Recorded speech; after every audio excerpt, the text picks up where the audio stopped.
Hello, everybody, and welcome to DualShockers review discussion of Doom Eternal. My name is Logan Moore. I am the managing editor here at DualShockers, and I am being joined by, what is your title now? News editor at DualShockers, yes. Michael Ruiz. Hello, I am news editor now at DualShockers.com. It's a good time. Good to have you here, Michael. Oh, I am very happy to be here. Thank you for joining in to talk about all things Doom Eternal with me. So, if you're listening to this the day it goes out, we are putting this up on our YouTube channel. Like and subscribe, all that good stuff. Mike and I have been playing Doom for the past, we've had this for like a week now, I think. Yeah, so. I think I started playing around Thursday, so. Yeah, I started playing, I think Wednesday of last week, Wednesday or Thursday. So we've been playing Doom for Doom Eternal, the game that is coming out later this week alongside Animal Crossing. We've both played through Doom. I've beat Doom. You've pretty much beat Doom. I'm there. Yeah. You're at the very final boss. So this is going out the same day alongside our review. If you want to read our full written review, I've got that posted up on DualShockers.com right now. But we wanted to just talk at length a little bit more about this game, since this is going to be one of the bigger releases of the year, and get a little bit more in the weeds about how we feel about this one, because I think you and I definitely have a lot of thoughts, Michael. And I guess just to kick things off, I think a lot of those thoughts are very good. Surprise, surprise, our E3 Game of Show winner from 2019. It turned out to be a good video game. Who could have seen this? Who would have thunk? Yeah. No kidding. Yeah. So largely, yeah, Doom's, I guess, to start where I am. This is definitely one of the best shooters of this gen. Like, when I was writing my review, I kept trying to figure out, like, if this is the best shooter of this generation, like if they are ending on the highest of highs. And I do have issues with it, which we can talk about, and you and I were talking about a second ago before we started talking here right now. But it's got some issues here and there, but largely I think this is really perhaps like the most polished, like well-designed shooter we've had in the past 5 or 10 years. Like, I can't really think of anything else to match up. Yeah, I mean, I am definitely I've praised Doom 2016 a ton for being like the best shooter. I think that like follows up pretty well with it. But in terms of like performance stuff, yeah, I think this is like probably the one of the best performing shooters out there. Like I do play a lot of shooters, and like thinking like really the most recent thing that I could think of is like Call of Duty Modern Warfare, which is a good game. It's a very good game, but well, I gave it a 7.5, I guess. Maybe not that good. I mean, that's a good on our scale, technically. Yeah, but I definitely had issues with that too. Some of it being performance stuff, but yeah, I think it's safe to say that there's performance stuff, especially with like a lot of other comparing it to other id-inspired stuff, or like shooters like Wolfenstein, for example. Like, I think that sometimes had some technical stuff that was wrong with it, and I think it's definitely one of the best performing for sure. Well, I mean, we're talking about the performance stuff. So I played this on an Xbox One X, and you played this on a PS4 Pro. I did, right? Yeah. Okay, so do you have? I think I touch on this. I'm gonna probably say this a dozen times during this conversation. That I touched on this in my review, but in my review I did talk about how I don't think I had like a single dropped frame or any sort of bug throughout this entire game, which is kind of unreal because the number of enemies that they're putting on screen at one single time in this game, and the number of things that not only you are doing as the player, but the number of attacks and things that are headed your way constantly. Yeah. It is a really aggressive, chaotic, just insane game. Yeah. Like, every single level in this, like, you are constantly being inundated with just chaos on the screen. Yeah. And none of it ever dropped frames for me, which I feel like every other game that comes out, especially day one nowadays, it seems like you can't get a stable frame rate on games that aren't even trying to do half as the crazy things that this game is doing. Yeah. So yeah, I thought that was really staggering. Like, they delayed the game in late 2019. Like, this was supposed to come out in November, yeah, last year. Yep. And then it got pushed to March. Clearly, that extra polish time really helped it, because I have not been this impressed by a day one game in a very long time. I don't even know if they had a day one patch that got pushed out. I think did you download any I sort did. of I update? had an update today actually, which is Okay. the day. So today is Monday, so this will post Tuesday. So yesterday, it was like a 1.02 update. So it definitely there was some day one thing. On PS4 Pro, there was a few times where I did notice some frame dropping. It wasn't like something that would totally change like super noticeable or anything like that. But I did see some frames dropping on occasion, and a lot of it had to do with I think with the motion blur and turning real quick while something's happening. There's a ton of stuff going on when you're playing this game, so Yeah. it makes sense when that stuff happens. But for the most part, it's very smooth. I had one bug that I encountered. The rest of it was fine. Do we want to go into this? It's not really that spoilery at all.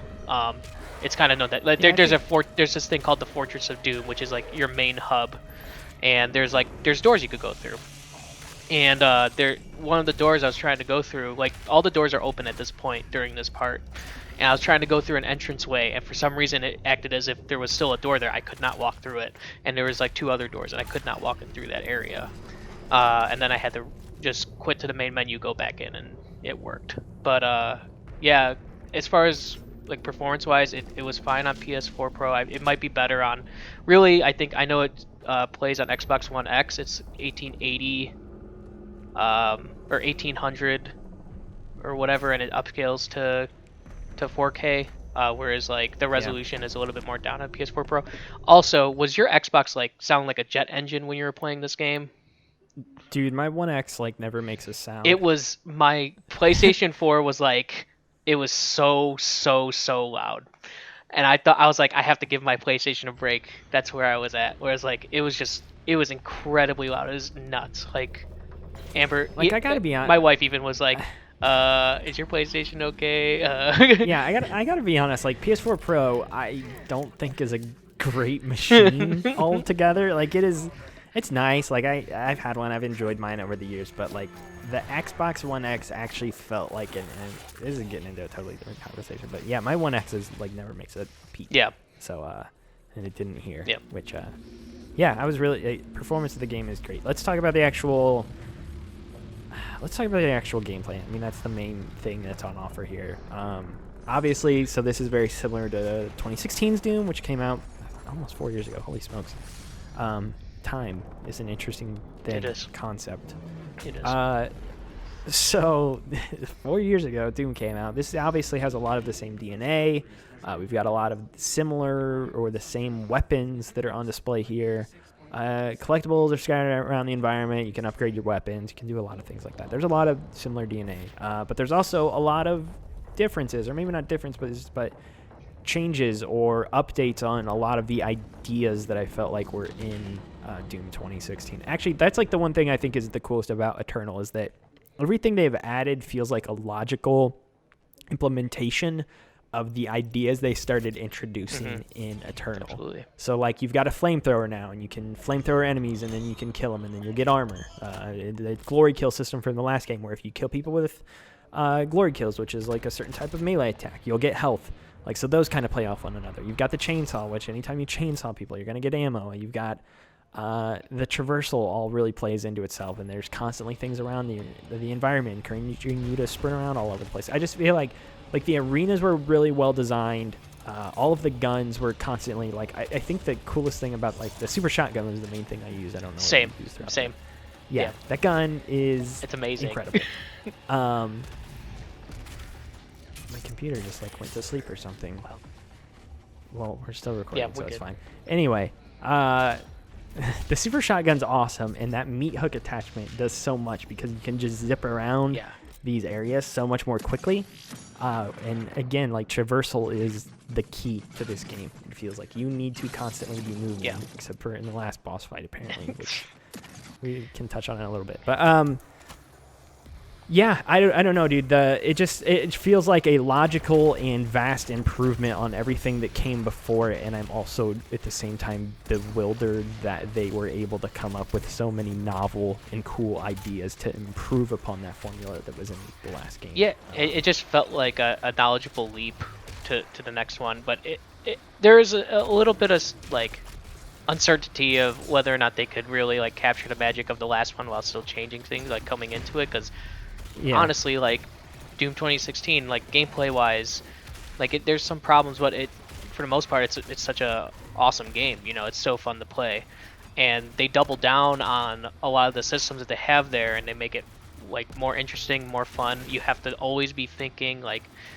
it's just a really smart and knowledgeable design, like really nice design, where like everything you have, all the tools that you have to use them. It's not like, yes, we were favoring the super shotgun because that gun's, it's bonkers. That gun is amazing. It's like one of the best guns in video games. It's so good.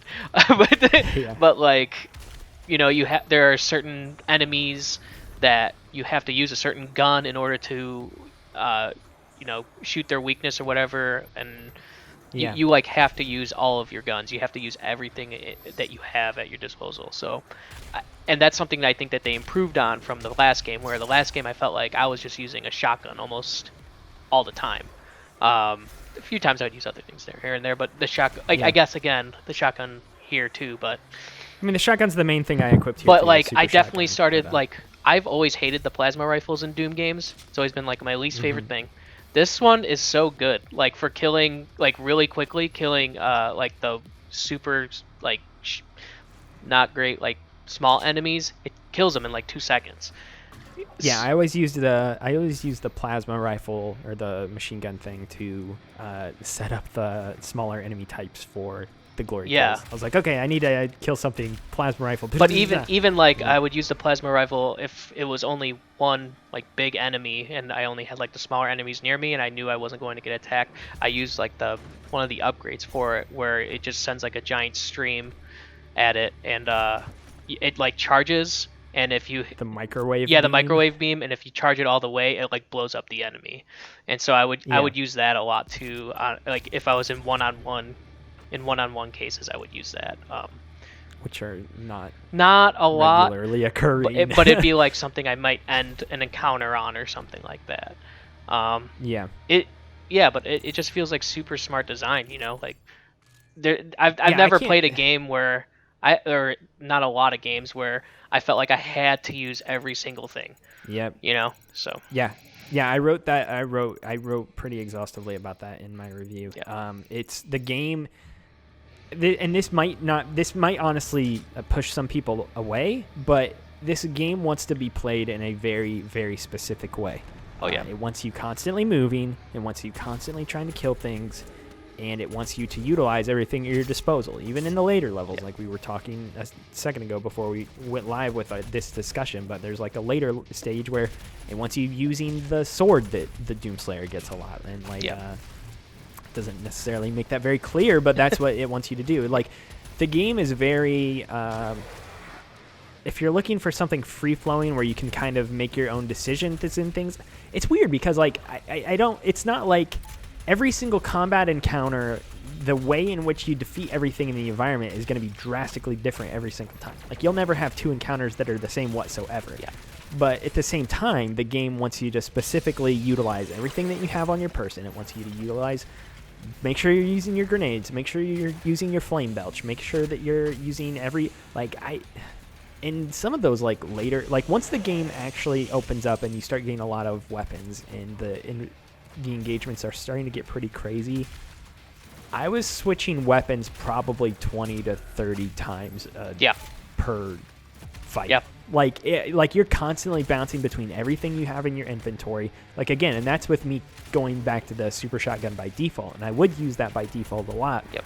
But I was constantly switching to literally just about every single gun I have in my inventory. And I think I use them all pretty evenly outside of the super shotgun. Like you said, that's because they're really smart with how the enemy types are. Certain enemy types are weak against certain weapon types and things like that. So you'll see a Cacodemon and you're like, oh, Cacodemons are really weak against my grenade shot from my standard shotgun, or like the ballista or whatever, or the ballistic cannon thing. Yeah. So you're like, oh, okay, there's a Cacodemon. I know that now I need to switch this weapon and I'll kill it with one of these shots, because if you were to just shoot it with a plasma rifle or whatever, it would take forever to kill it. So everything is weak to something, and you just need to figure out what it is. But because everything, it's like you're rock paper scissors playing in real time, and you're constantly trying to switch around. And yeah, it's just really smart. Like this game, I don't know about you. Maybe this is more me, and this is more indicative of maybe not our generation, but just the generation we're living in and where people are at now. But like, it is hard for me to like play video games and for them to have my full attention without me then like getting distracted and grabbing my phone and checking something on my phone or something like that. Dude, when you're playing this game, you are doing nothing else in the world but thinking about this game because you have and to. Trying to win. You have to. You have to. It's ridiculous. Like we're talking about like using like all the weapons too. You got to remember too. You also are trying to like you're managing your ammo, you're managing your health, you're managing your armor, you're managing all these things at the same time while you're like thinking about all these weaknesses these enemies have. It's like a puzzle. It's like a giant puzzle the entire time. And you're constantly scouring the environment looking for more. Oh, I'm out of ammo. Is there ammo laying around? You're looking around. And I need some shotgun shells, and I can't find anybody in chainsaw right now. I'm low on health. Is there any health or armor around here? Things like that. Like you're constantly, your eyes are always scanning the environment, not only to see what enemies are around you, but then what is in the environment. Can I get from point A to point B really quickly and get that armor over there because I'm getting super low right now. Like you are constantly just wheels are spinning in your head. Like I played this game, so I beat this game yesterday probably in like what would be one final 5 or 6 hour session. My brain hurt afterwards, dude. Like this game is just, it's aggressive, it's overwhelming, but like that's the thing. Like it's not a strategy game. Like this is not Civilization or something stupid. But like the level to which you have to think about what you're doing is, I don't know. It's really, it's just really, really intense, and wheels are constantly spinning. Yeah, I think a lot of the problems with a lot of modern first-person shooters is that you end up just ducking and covering with something, especially when you're like running out of health or you're low on health or something. And I think with Doom, I think that's why I like Doom 2016 so much at the time, because it kind of went against that. You know, you had to engage in combat in order to get health. It forced you to, you know, get out of your comfort zone and not just stand by a wall and shoot something. You had to go out there and you had to, you know, get through that battle. And I think this, like I said, like it doubles down on that, and you have to be in the fight all the time. You have to be running around all the time. You cannot just stay put. And it again, like I think we're gonna keep on saying the same thing. It's just smart design. Like even the we're not even talking about the environments that they're like in. For most of the time, I think we haven't talked about really about the first portion or the last portion, because those are definitely like I think the weakest parts of the game.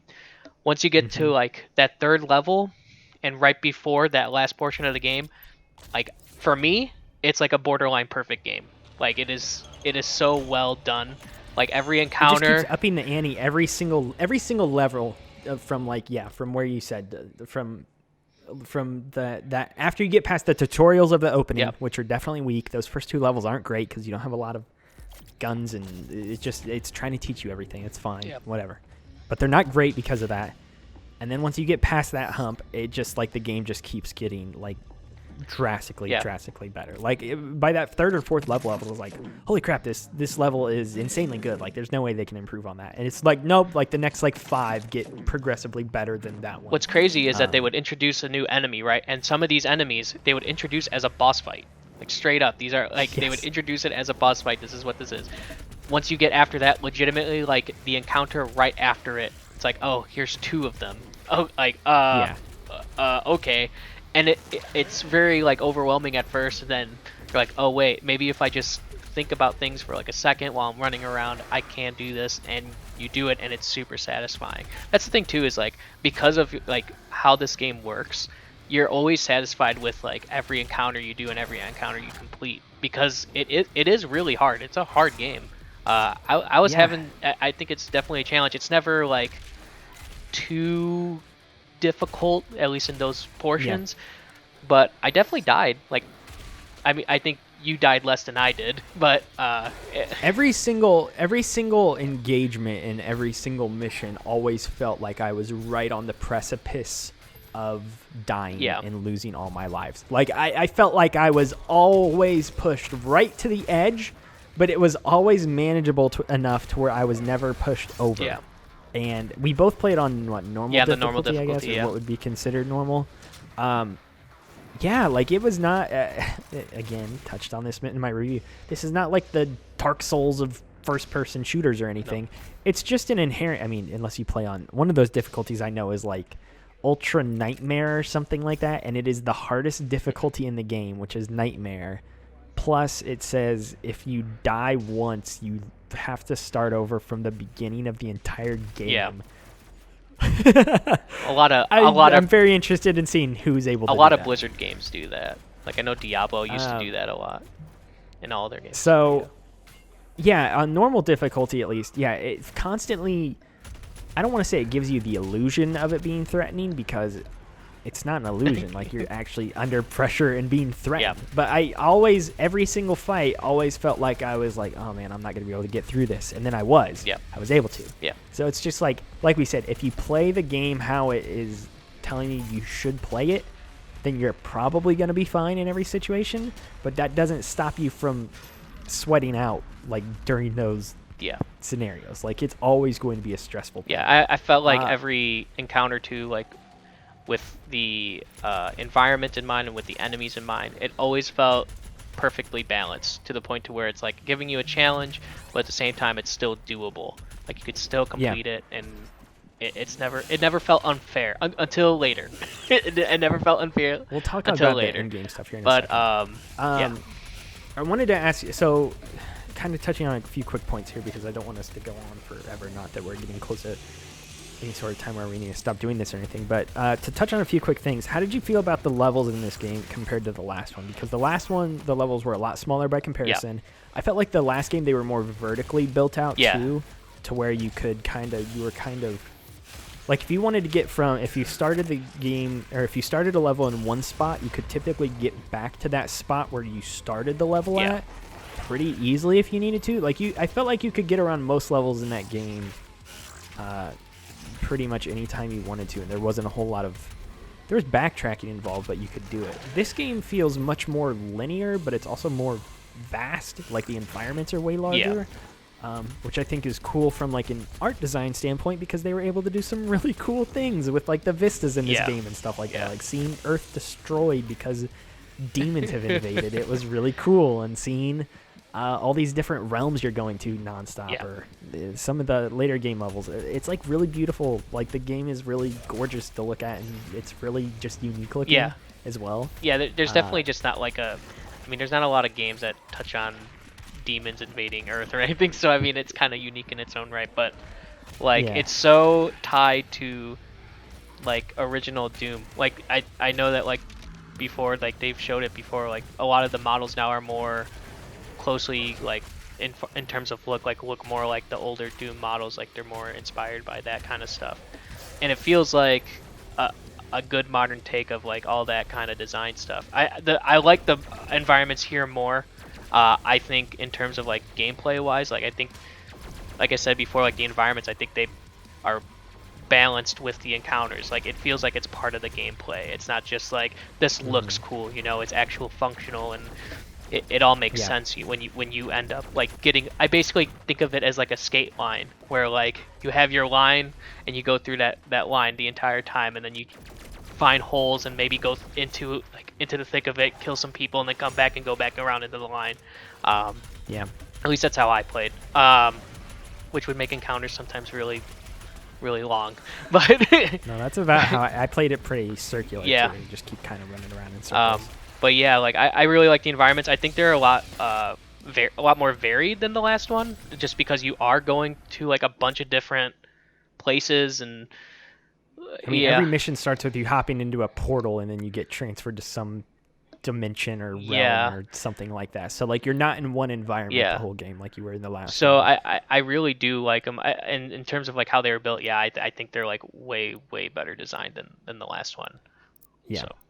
Yeah, I do too. I think the last game makes it feel a little bit more like a Metroidvania. Yeah. Especially with, like, how the collectibles are scattered about and stuff like that. Like, oh, I haven't found this toy hidden somewhere in the environment. Like, you could probably go start looting around and find it pretty quickly. Yeah. Because everything's kind of a little bit more on top of itself.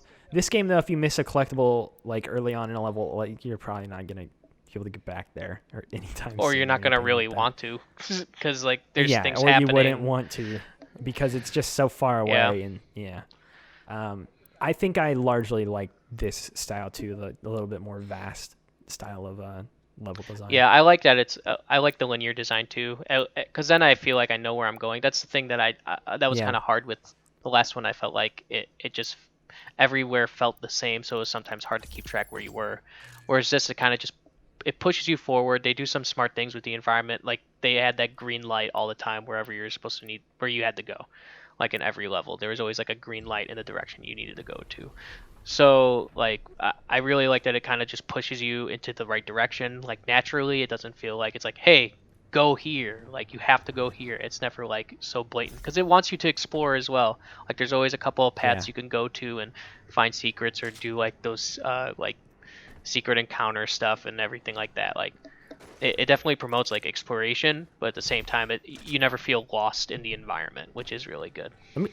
Let me just say this, and I can speak more to this than you can, but there are 6 challenge areas in this game that are pitched as like being really, really difficult, and the game tells you they're going to be crazy difficult, and like if you find a key in the environment, you can enter these like certain gates that are in specific levels, and then you can like, I don't know, bottom line, you enter these like super hard challenge areas. Mike didn't do all of them. I did all of them.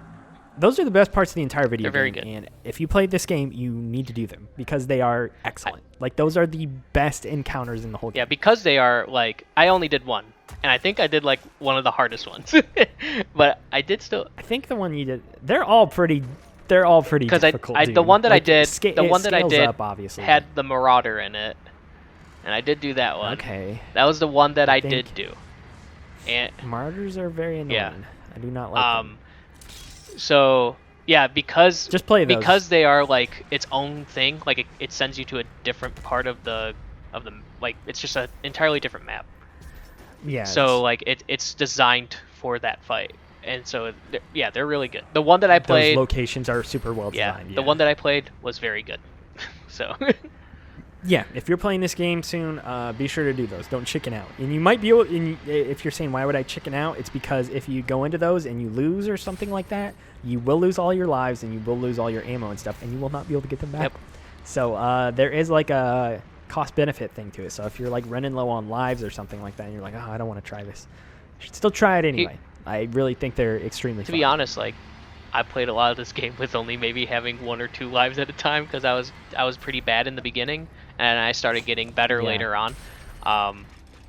It's easy to get more ammo because you're gonna get more ammo when you do the fight anyway. Like as long as you ammo is really never ammo something and you're life in is always supply. like it's always a weird thing because they're kind of just like they're part of the fight. It's like it's there, and that's the thing too. We didn't really mention like those like weaker enemies, like that is what your like health and ammo and stuff are basically, like that's how you get it. Those are your ammo packs. Those are your health packs. Is essentially you have to kill them in certain ways, and they always keep on respawning.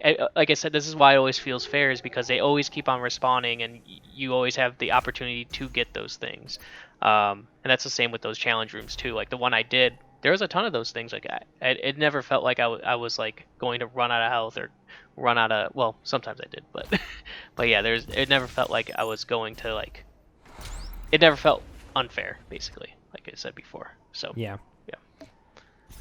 Mike, let's talk about the most important thing in Doom games, which is the story and the narrative. Absolutely, yeah, the story and the narrative. Very important, very important, very major part of the Doom franchise, as we all know. Yeah. I mean, we're joking. Obviously, Doom and like narrative storytelling has never really been like gone hand in hand too much.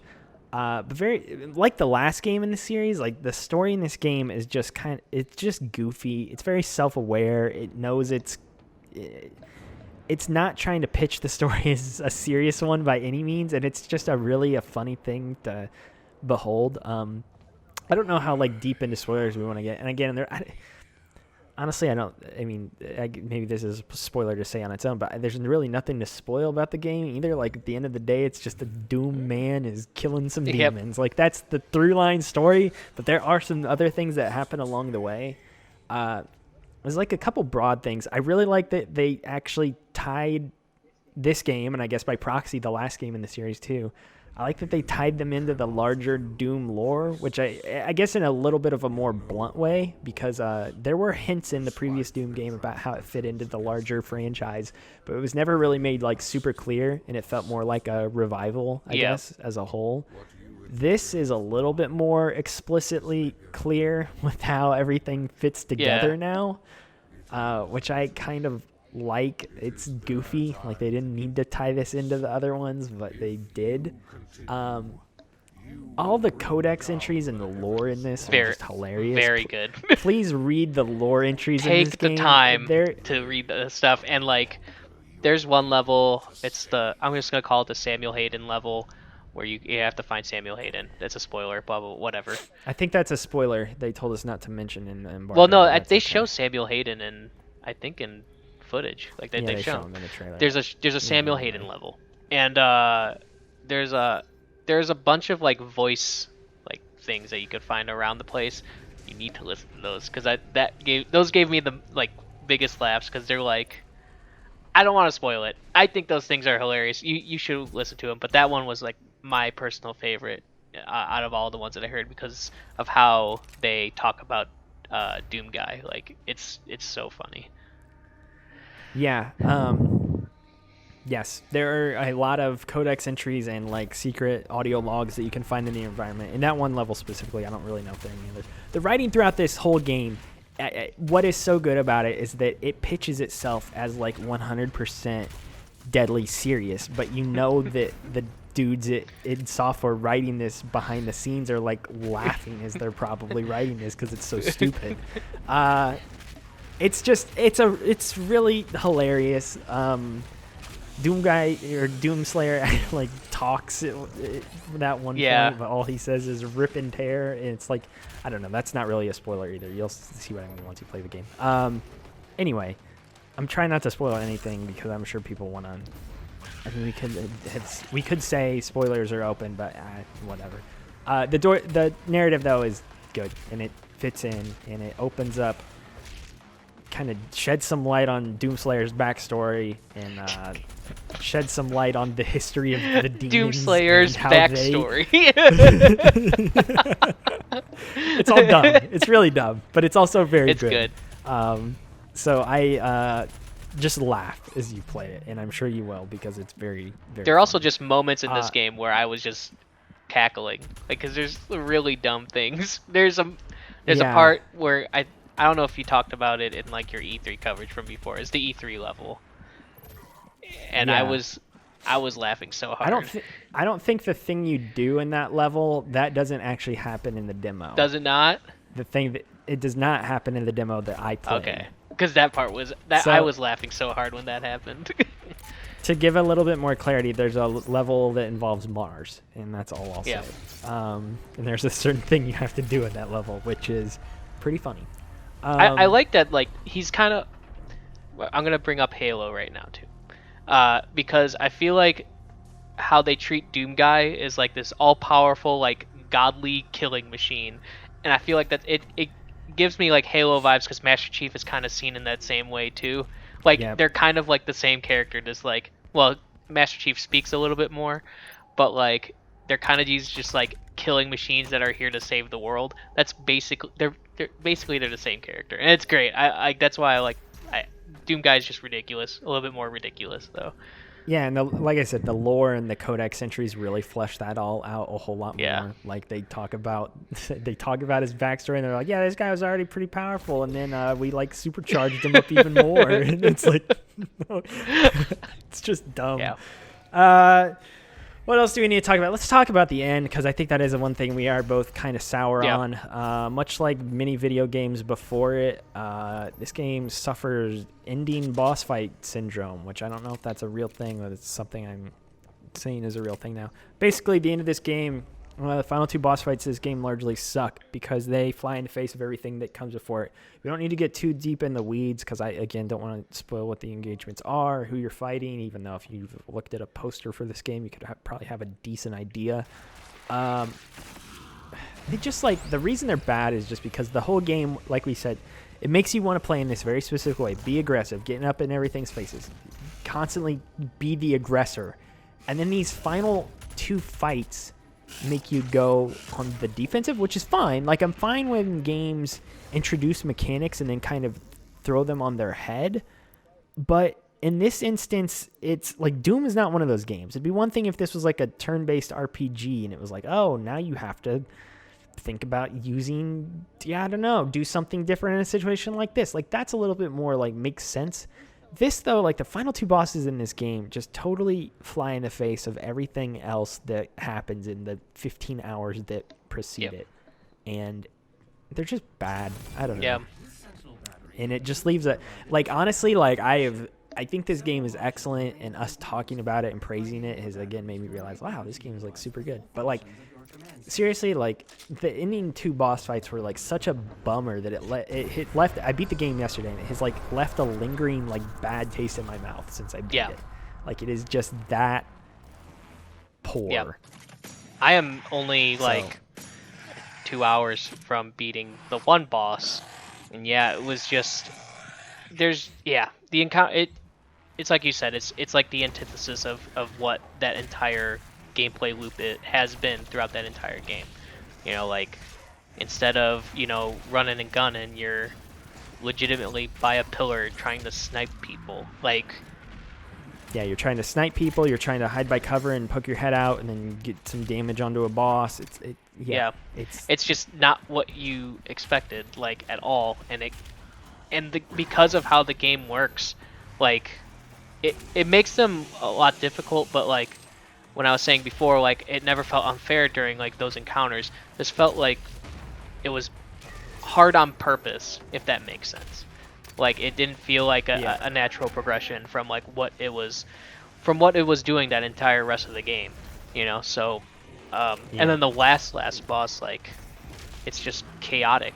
There's just it's just so messy. It just feels like, let's just dump everything at you, and then also there's this thing, and then like, without saying too much, it's like, just like whereas everything else in the game had been like so well designed and so like finely crafted, and like, oh, let's, like, just everything in this game feels like hand placed and so specific. Like, they just paid such a close attention to detail at everything they did in this game in Software, and then the final level is just a total mess.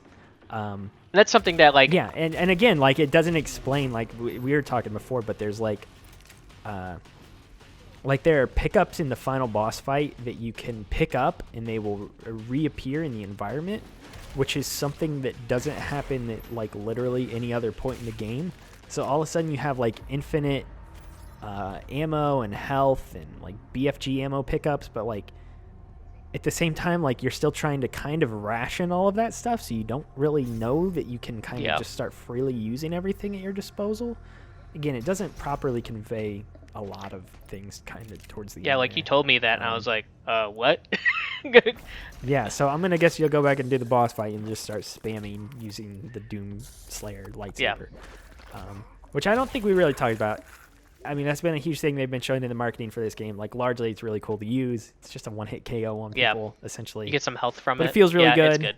It feels especially really good. When it's on like the cyber demons and stuff. It's like these giant, towering monsters that are like super challenging, and you just take a sword and just slice their legs off and then slice their head off. I'm like, fuck yeah, dude, this is awesome. Sorry, I swore, but it's just awesome.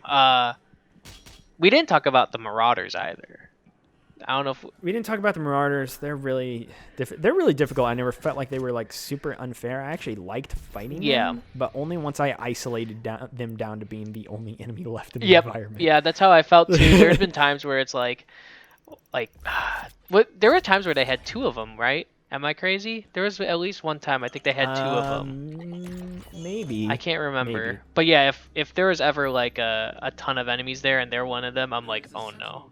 I'm like, now I gotta. It gets pretty wild, but Yeah, just that last. Honestly, even in terms of like the encounters during that last portion, like I don't think I didn't feel as strong about them as I did for the rest of the game because Yeah, I think I agree I with feel you. like there's just this like giant difficulty spike that all of a sudden came up, and that's like for me like that's always been like something that bothers me about video games is when something just feels like it was purposely difficult just to like kind of like stick you in and kind of like make the game longer, I guess. You know, like Yeah. that kind of design like has always bothered me. It's a problem that I had with I reviewed Ori. Like that is a huge problem that I have. Is like I usually just hate boss fights because I don't think they're done well.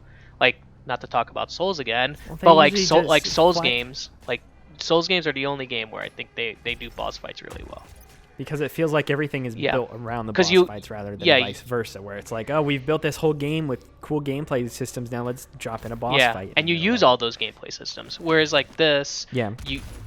you don't use any of those systems at all. It's like Yeah. it goes against everything that you've learned, and so it's just super difficult because you're so used to playing a certain way, and then you're like, oh, okay, I guess like the game wasn't designed to be played that way, and it becomes difficult. It just didn't feel natural or right. So yeah, that's always been like a big thing for me is like if a game just has boss fights that are just like randomly difficult for no reason whatsoever, like it's always gonna be a problem for me. And like I feel like Yeah. I felt like those encounters were kind of that way too. Now like they did like put in like certain like pickups here and there. Like there would be more sword pickups and more BFG pickups during those times too. But they Yeah. were definitely like there for specific enemies, and if you used them beforehand and then you just notice like, oh, there was this like we talked about those guys who spawn people, right?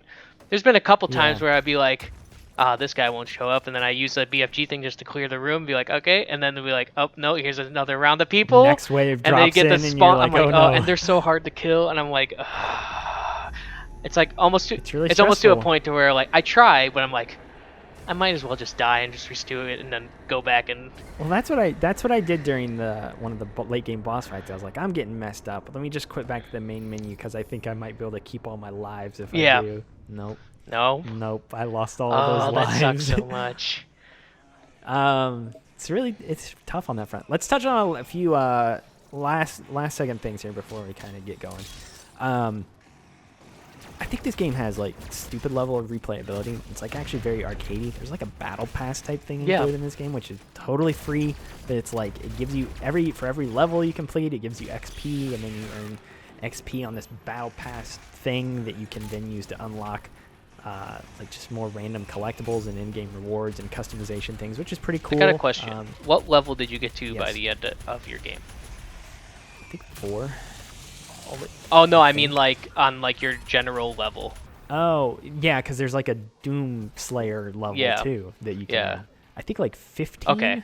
I wasn't sure if I missed. So there was a point where like the Bethesda thing wasn't working for me, and I don't know why. Yeah. And I felt like wasn't sure if I wasn't getting the experience or not because it wasn't connected to Bethesda Net. I don't think I that will say matters. this: when you're not connected to Bethesda Net, it takes longer to load in, and it's annoying. Because it keeps. Because it keeps poke yeah. the So server. like if you load in, like usually if you're connected to Bethesda Net, if you load in, it's actually pretty quick. Like it's really not that big. Yeah, load are pretty times are quick, pretty quick. honestly. If you don't, it'll load in, and then it'll say on the bottom, it'll say connecting, like it because it's trying to connect to Bethesda Net every single time you do a loading screen. And that's like an extra. It's like legitimately like 30 seconds, or like 40 seconds added to that loading time, and so it becomes like almost like a minute of loading, and that was really annoying. I think the battle pass and the Doom stuff and all the collectibles and rewards you can get are really cool though. Did you ever try one of the master missions, which is like one of the remixed levels of one level you've previously played? I have not yet. I've not tried that either. But it's cool that they're there, and if you want a crazy challenge, they're there, and they said they're gonna keep adding even more of them to the game over time, which is really cool to see.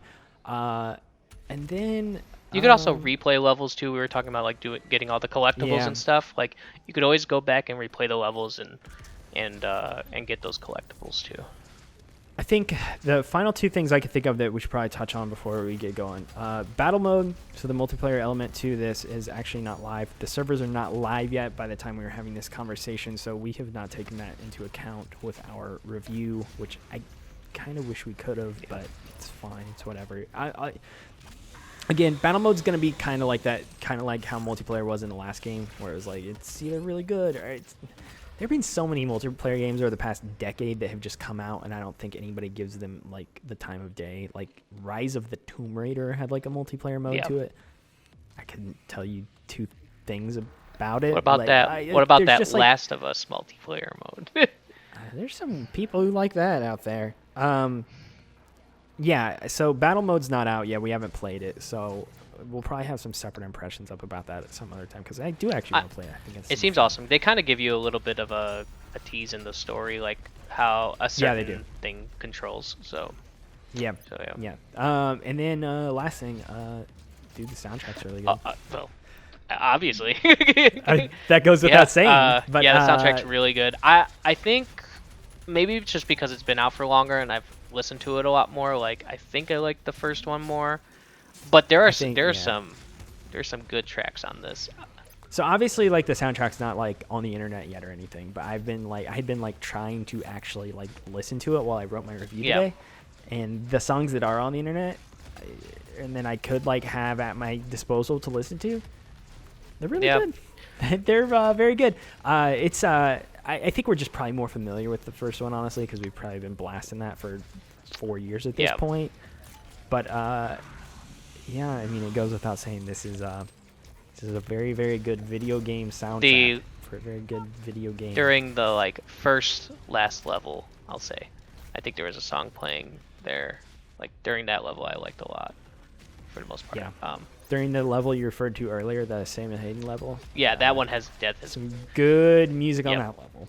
There's some very good music on it. Like that was like the first time. That's like halfway through the game, I think. That was like the first time in the game I was like noticeably like, oh, this is a good track. Yeah. And I was like paying very close attention to what was going on behind the scenes. Yeah, I'm very excited to when that soundtrack comes out. I'll probably buy it because I still haven't even bought the first one. Good. But yeah. Thank you for your work, Mick Gordon, on Doom. It's beautiful. It's Prey perfect. Other it's things. Legitimately perfect very, very for the game. Yeah. Yes. I don't know. Like overall, again, like it falters down the stretch. The opening's kind of. I mean, this is the thing. Like last couple boss fights ain't great. Opening of the game kind of slow. Other than that, I mean, I don't know if I've played a better shooter. Yep. Like I said, Doom. From third level until those last bit of levels, like that's a 10 out of 10 for me. Like that stretch is honestly, it's like some of the greatest video game I have ever played. It's so perfectly designed and perfectly built, and everything about it, like we didn't really touch too much on it on like graphics and stuff. We did a little bit, but like it is a beautiful game. Like it is a very good looking game. Like, and it could run at a really steady 60 frames. Like it's such a good game, and it's something that like I always said about Doom 2016, that it's like a technical marvel. Like it's just such a everything about like in terms of design and performance and everything like that is just, it's crazy how they can make this game work where like you play a game similar to it and it struggles to keep a steady frame rate. It doesn't look as good. There's some caveat where it feels like this, there are no caveats. Everything works together and everything is it's built in a way that that the system is optimized. It's really good. It's like I said, like that section, which is the majority of the game, is perfect in my eyes. But yeah, it was one of those things where before I finished it, like I was like nearing the end, and so obviously like thoughts start to come in your head, like where am I at on this game? If I was to score this game right now, and I'm like, dude, I don't know. This is a stupid good video game. Like this is obnoxiously good. And then of course it kind of fell on its face near the end. I was like, oh, okay, well, there's my issues with it. But yeah, like up until that point, it was like, yeah, I mean, we're both incredibly, incredibly high on this. If you like the previous Doom, you're going to love Eternal. I don't think that's a shock by any means, but like if you're a shooter fan, like I just don't. I mean, this is going to be a Game of the Year contender for sure. I mean, I don't think there's any way that it's. I mean, we're so high on it right now. Is that like and we're such. I mean, to be honest, like I was just gonna say, like we're the Doom marks, two of the biggest. so- I mean, at the same time, I would say with that, like we are Doom marks, sure. So maybe on one hand, we would like anything Doom given to us, but at the same time, our expectations and anticipation for this was like kind of stupid high, and the fact that it met that, or exceeded it in some exceeded it. Like, yes, those last like two. we thought that this was going to be really, really, really good, and somehow we both like were texting each other while we were playing it, and we're like, "Is this better than we thought it was going to be?" Somehow, like it's that good. I have nothing but overwhelming praise for this outside the last 5% of the game. Also, Doom Man swimming is not great. Probably should say that. Oh yeah, there's like the platforming stuff and like the mention swimming stuff that we didn't really touch on. But yeah, the platforming stuff I was fine with. The swimming was so bad. There is some random swimming they add in like the last 3 levels of that game for some reason. Yeah, what is up with all these new? Not good. Hey, how about these boss fights? How about some swimming? Yeah, not good. It all did not feel too hot, but yeah. I guess that's where we're at on Doom Eternal. Again, if you want to read some more, I mean, to be honest, I was going to say some more detailed thoughts, but our most detailed thoughts probably just happen right here on this podcast / video / whatever the heck this is. But if you want to read my more concise, well-written, well-thought-out thoughts on Doom Eternal, you can find our review right now over on DualShockers.com. Spoiler alert, we gave it a 9.0 out of 10. Which is a very good score on our scale. I got to be honest, I don't think I've given that game that high of a score in a while. I think Sekiro personally may have been my last game of that high of a score. I've given a few 9s. I feel like I'm one of our more harsher critics around here. I think you and I are one of the more harsher critics here. So, again, like the 9 out of 10, you might hear me like freaking out and praising this game, thinking it should have been higher. That's a really high score on my scale, and the scale I try to go off of for the rest of our staff. So we really like it. It's really good. I highly encourage you to pick it up later this week if you are looking to do so, if you have any sort of inclination to do so. I think you will be met with a lot of content and a lot of fights with some demons that you will thoroughly enjoy. So yeah, Michael, you got anything else? No, I just want to say, game's beautiful. You should play it. I think it's really good. Play this instead of Animal Crossing, because it's and that's it. Actually, you can play Animal Crossing too. I'm definitely gonna play Animal Crossing. Well. So yeah. Anyway, so be sure to follow us on DualShockers here on YouTube. If you have not, if you could subscribe down below, we would really appreciate it. We don't do a whole lot of content like this here on our YouTube channel, but we're going to try to start doing things like this, I think, more frequently for our big pillar reviews that are coming out this year. Who knows how many more of those there will be until things might start getting delayed or something. Thanks, pandemics. So we're going to keep doing this as long as we possibly can for the big releases this year. There's obviously a lot of major releases that are hitting in 2020, along with new consoles and a lot of other things. So be sure to subscribe down below if you want to get more videos like this in your feed. Be sure to also check out our website, DualShockers.com. You should also follow us over on Twitter at DualShockers. You can also follow Michael and myself on Twitter. I am at Moreman12, and you can follow Michael. He's on Twitter too at. Mine is now just the Michael Ruiz. Yep. There you go. The Michael Ruiz. We haven't podcasted in so long. Been, you switched your handle handle there was a moment too. where I switched my handle, I think like 4 times in a 2-week span. So yeah. So there you go. That's how we feel about Doom Eternal. You should be excited about it if you weren't already, or if you are excited about it, you should get more excited. So, anyway, thanks for joining us, guys. We will see you next time. Take care. Bye guys.